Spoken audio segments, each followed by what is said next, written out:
এই সংসারে কখনো কোনো ব্যক্তিকে তার বাইরের পোশাক দেখে বিচার করার চেষ্টা করবেন না। এটা খুব বড় ভুল করবেন। যেমন আমরা জীবনে অনেক সময় এমন করি। ধরুন কোথাও একটা গাছ দেখলাম, খুব বিশাল আকারের একটা গাছ, যেটা মাটির থেকে অনেক উঁচুতে পৌঁছে গেছে, যার বিশাল শাখা আছে। সেগুলো দেখে আমরা ভাবি যে এই গাছে হয়তো কত সুস্বাদু ফল আছে। আমরা সেই গাছের পরিচর্যা করতে থাকি। আবার অন্যদিকে হলো একটি তৃণ, যেটা মাটি থেকে কিছুটা উঁচুতে পৌঁছেছে, কিন্তু সেই তৃণর নিচে, মাটির নিচে অত্যন্ত সুস্বাদু ফল বা সবজি জন্ম নেয়, যা আমাদের স্বাস্থ্যের পক্ষে অত্যন্ত উপকারী।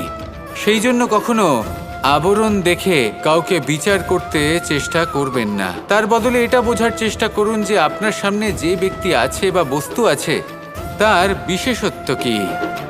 যদি এই বিশেষত্ব বোঝার ক্ষমতা আপনি অর্জন করেন, যদি এই শিল্প আপনি নিজের ভেতরে জাগ্রত করেন, তাহলে এই সংসারে বিশেষত্ব কি সেটা আপনি জানতে পারবেন। আর এই সমস্ত খেলা দৃষ্টি থেকে নয়, দৃষ্টিভঙ্গি থেকে জন্ম নেয়। দৃষ্টিভঙ্গি সবসময় শুভ রাখুন, আর আমার সাথে ভালোবেসে বলুন, রাধা রাধা।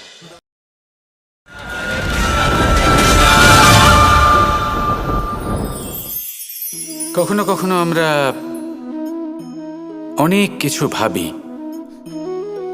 তারপর দুঃখী হয়ে যাই যে এত কিছু ভাবা সত্ত্বেও আমরা যে কর্ম করতে চেয়েছিলাম সেটা করতেই পারলাম না, যে লক্ষ্যটা আমরা লাভ করতে চাইছিলাম সেটা করতেই পারলাম না।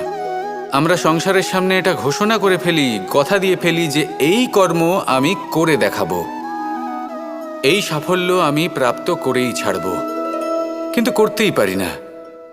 তার কারণটা কি? চেতনা, আমাদের একাগ্রতা। আমরা একাগ্র হয়ে পড়ি এই সংসারকে কিছু প্রমাণ করে দেখানোর জন্য, যেখানে আমাদের একাগ্রচিত্ত হওয়া উচিত নিজেদের কর্মের ওপর।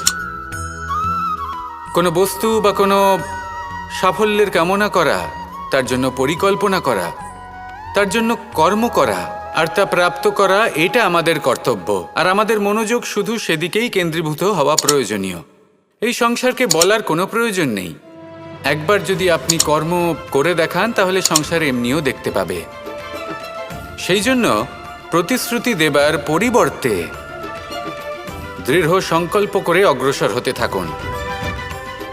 শুধু ভাবার বদলে কর্ম করতে শিখুন, আর বলার পরিবর্তে সেটা করে দেখাতে শিখুন। একবার সাফল্য লাভ করুন, তারপর এই সংসারকে বলবেন যে এটা আমি ভেবেছিলাম আর সেটাই আমি করে দেখিয়েছি। কর্ম করুন, আর আসুন আমার সাথে ভালোবেসে বলুন, রাধা রাধা।